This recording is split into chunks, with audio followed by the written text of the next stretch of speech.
রোববারের আলসে দুপুরে হঠাৎ যদি একাকিত্ব এসে গ্রাস করে, সেটাকে দূরে রাখার এক এবং ব্যর্থ ওষুধ 91.9 ফ্রেন্ডস এফএম-এর বিশেষ নিবেদন সানডে রোম্যান্স। আজকের গল্প অঙ্কুশ পালের লেখা জন্মদিন।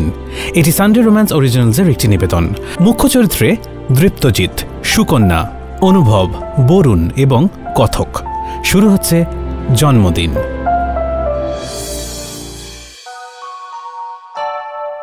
দৃপ্তজিৎ আর অহনার মেয়ে সোহিনীর 5 বছরের জন্মদিন আজ। দৃপ্তজিৎ একটা এমএনসিতে চাকরি করে আর অহনা একটা প্রোডাকশন হাউসে। দুজনের স্বাধীন আয় বেশ ভালোভাবেই চলে যায় তাদের পরিবার। ছোট্ট সচ্ছল পরিবার তাদের। 12 তলা অ্যাপার্টমেন্টের কমিউনিটি হলে আজকের সব আয়োজন। প্রায় 150 জন আমন্ত্রিত।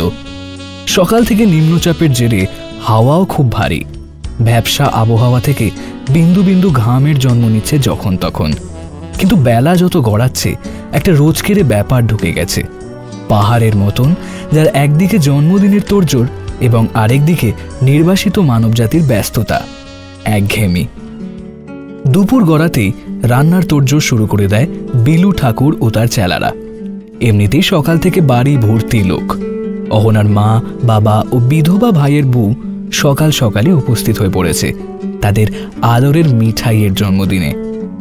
অহনার মা ভীষণ গোড়া এবং বিধবা ছেলের বউকে শুভ কাজে আনতে নারাজ ছিলেন, কিন্তু অহনার জোড়াজুড়িতে তার গোঁড়ামও বাঁধা পড়ে। একরকম বাধ্য হয়েই সাথে নিয়ে আসতে হয় বৌমাকে। সে আশা থেকেই মন মরা হয়ে আছে।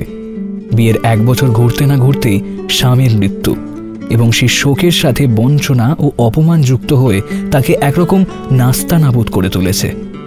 অধিকাংশ সময় সে চুপচাপ থাকে, চেনা মানুষ দেখলেও হাসে না। আসলে চেনা মানুষের সংজ্ঞাটাই পাল্টে গেছে ওর কাছে। যারা চেনা তারা কি সত্যি এরকম শোকাহত এক স্ত্রীকে বঞ্চনা করতে পারে? তাও আজকের দিনে দাঁড়িয়ে, যেখানে নারী পুরুষ সমতা নিয়ে এত আলোচনা, এত জলুস। বোধহয় ওগুলোই টিভির পর্দা আর বইয়ের পাতাতেই সীমাবদ্ধ। সন্ধে নেমে এলো। শহরের শঙ্খধ্বনি কমই শোনা যায় আজকাল। তাও কিছু দূর থেকে ভেসে আসা শঙ্খের আওয়াজ সবাইকে সতর্ক করল। এবার লোকজন আসতে শুরু করবে। চিকেন পকোড়া ও রেশমি কাবাবের গন্ধে ম করছে অ্যাপার্টমেন্টাল লন। গন্ধ আর সন্ধে দুটোর মধ্যে কেমন একটা অদ্ভুত মিল আছে। দুজনেই ধীর পায়ে আসে, অথচ কি তাড়াতাড়ি চারিদিকে ছড়িয়ে পড়ে। বরুণের হঠাৎ ফোনে প্রায় চমকে ওঠে ভাত ঘুম দিয়ে সত্য ওঠা অনুভব। এমন অসময় তো কোনোদিন ফোন করে না। অবশ্য তাতে কি, অসময় কি শুধু ভুল সময়? সে তো একটা কঠিন সময়ও বটে। আর এই কঠিন সময় যদি কেউ পাশে থেকে থাকে, সে তো একমাত্র বরুণ। মুঠো ফোনটা কানে চাপতেই ওপাশ থেকে ভেসে এলো, কি গুরু, ভুলেই তো গেছো আমাকে। বললে দুর্গাপুরে এসেছো, দেখা করবে। কি হলো, এলে না তো? বিশ্বাস কর ভাই, ভীষণ ব্যস্ত ছিলাম অফিসের কাজে, সুযোগই করতে পারলাম না। কালকেই ফিরলাম। কি আর বলি, তোমরা কাজের মানুষ, আমি তো বেকার, ব্যবসা করি। ধুর, কি যে বলিস। আচ্ছা, এবার একটা উইকেন্ডে যাব, ঠিক আছে? আলবাত, তাহলে ওই কথাই রইল। কিন্তু অনুভব টুকটাক আরো কয়েকটা কথা সেরে ফোন রাখল। তার আবার কৃতজ্ঞতাবোধ জন্মালো বরুণের প্রতি। ফোনটা চার্জে বসাতে বসাতে মনে পড়ল বছরখানেক আগের সেই রাতের ঘটনা। তখনও চাকরি পায়নি অনুভব। সুকন্যার সাথে বিচ্ছেদটা সদ্য হয়েছে ওর। দিশেহারা অনুভব পাগলের মতো চাকরি খুঁজছে, যাতে কোনো মতে সুকন্যার বিয়েটা আটকাতে পারে। বেকারত্বই অসুর হয়ে উঠেছিল তাদের সম্পর্কে। সুকন্যার বাবা চাকরিবিহীন ছেলের সাথে মেয়েকে গাঁটছড়া বাঁধতে দেবেন না। অগত্যা বিয়ে ঠিক হয় অন্য জায়গায়। অনুভবকে ইচ্ছাকৃতভাবে নিমন্ত্রণও জানানো হয়।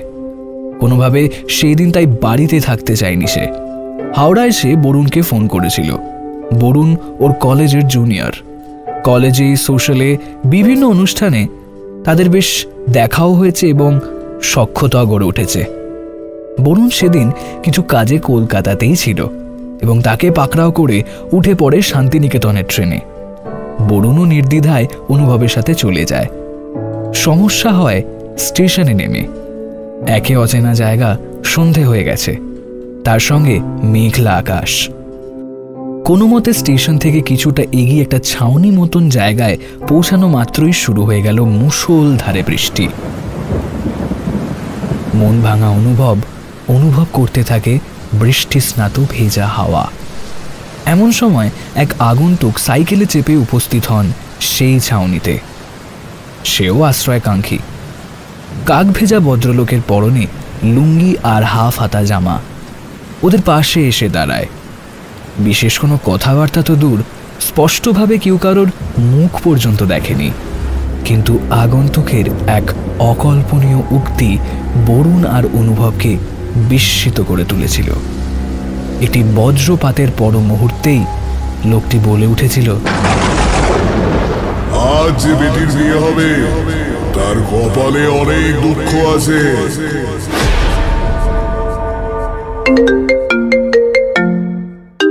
দৃপ্তজিতের ফোন পেয়ে অনুভব চমকেই উঠল প্রায়।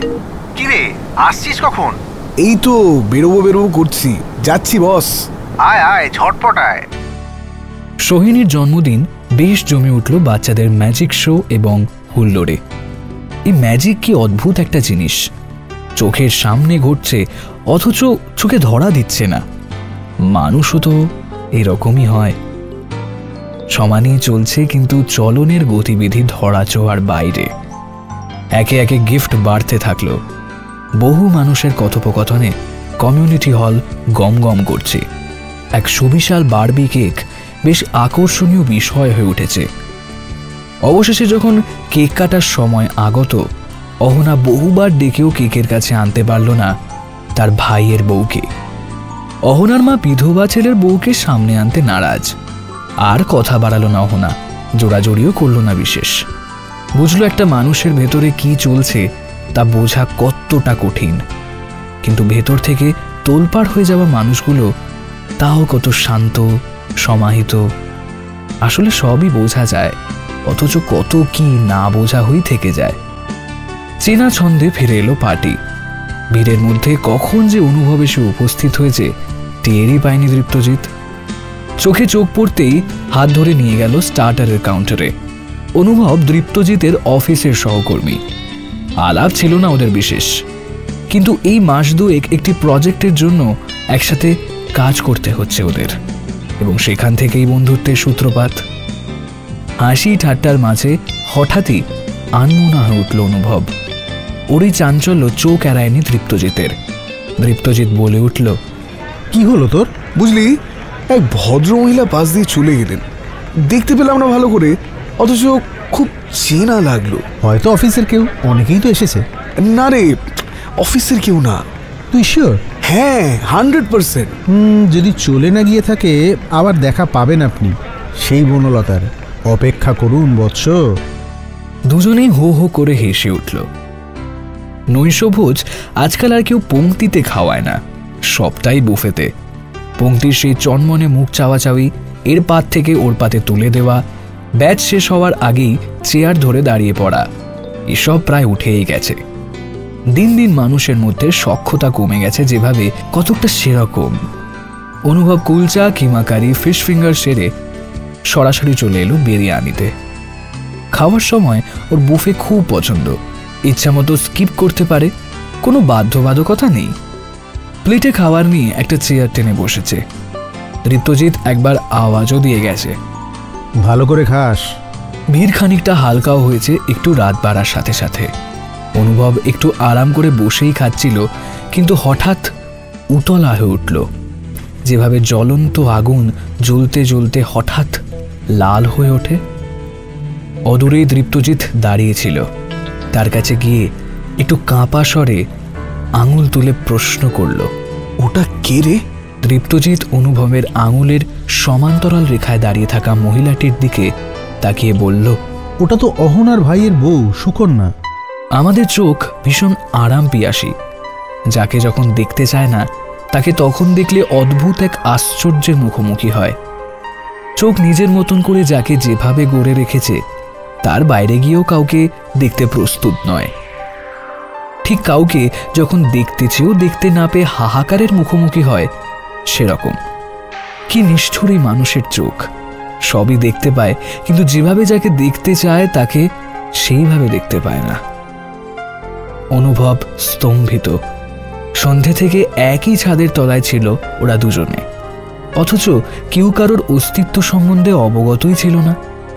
সারা জীবন তো আর এক ছাদের তলায় থাকা হলো না, তাও এই সন্ধেটা।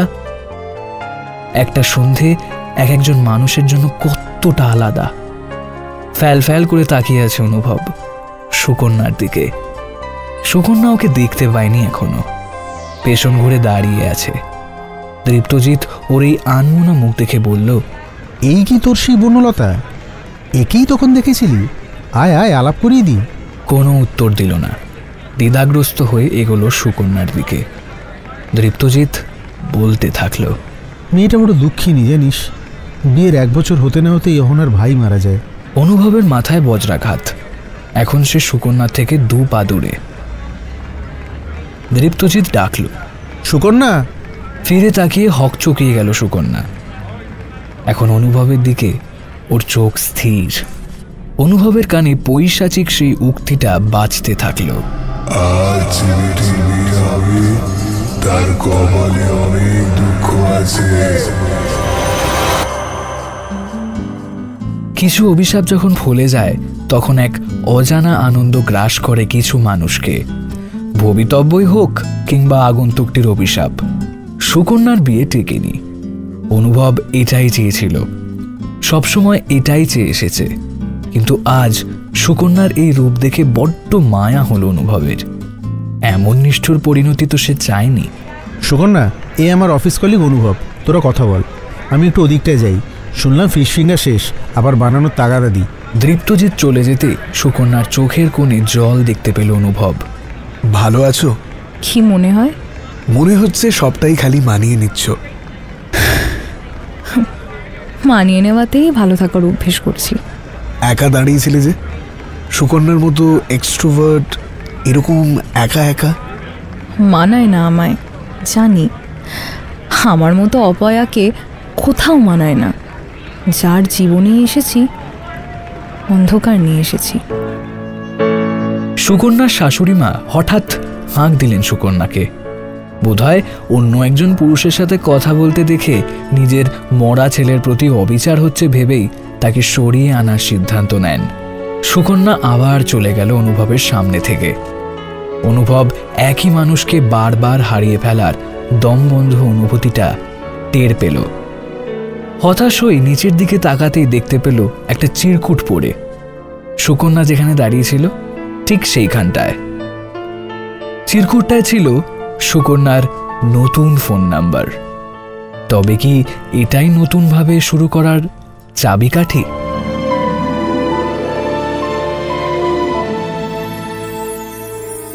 শুনছিলেন অঙ্কুশ পালের লেখা গল্প জন্মদিন। এটি সানডে রোম্যান্স অরিজিনালসের একটি নিবেদন। মুখ্য চরিত্রে অর্থাৎ অনুভবের ভূমিকায় অরিত্র, সুকন্যা কুহেলি, দৃপ্তজিৎ শুভজিৎ, বরুণ অভিষেক, কথক সংগ্রাম। সমগ্র পরিচালনায় অভিষেক, আবহ সঙ্গীত এবং ধ্বনি পরিকল্পনায় শুভজিৎ, সূত্রধর আমি অরিজিৎ। শেষ হলো এই রোববারের সানডে রোম্যান্সের আমাদের বিশেষ নিবেদন জন্মদিন। আগামী রবিবার ঠিক দুপুর 2টায় এরকমই একটা রোম্যান্টিক গল্প নিয়ে হাজির হবে সানডে রোম্যান্স, শুধুমাত্র 91.9 ফ্রেন্ডস এফএম এ।